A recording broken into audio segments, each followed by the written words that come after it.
was absolutely outstanding. So that means that this town was absolutely wealthy. One of the convents was located in this white building that you can see just behind yourselves.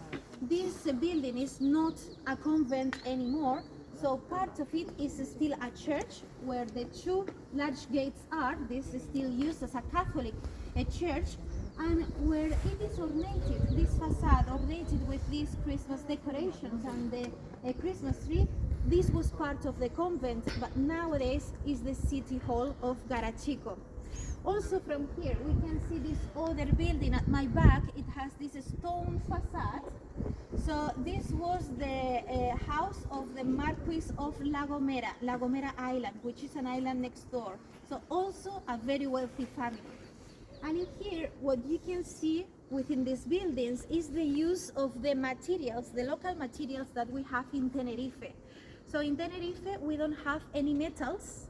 So the two materials that we had for construction were stones, volcanic stones. You can notice the facade at the back. So this is volcanic stones, and also here the corners, and wood.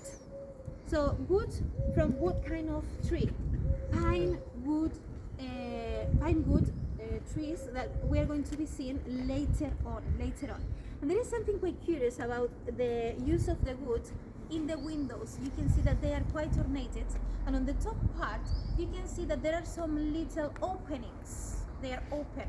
Well, these kind of windows, they are very traditional from the Canary Islands. These kind of openings were used mainly on the ground floor.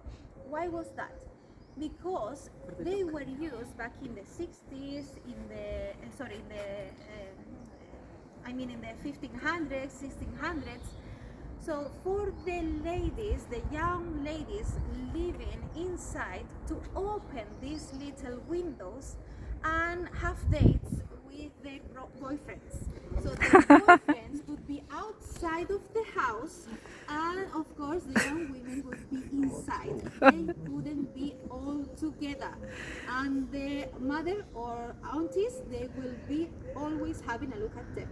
So that's the main use for these little openings. As I was saying, most of them, they are always on the ground floor for that reason. Bueno, vamos a hablar ahora en español. Bueno, pues bienvenidos.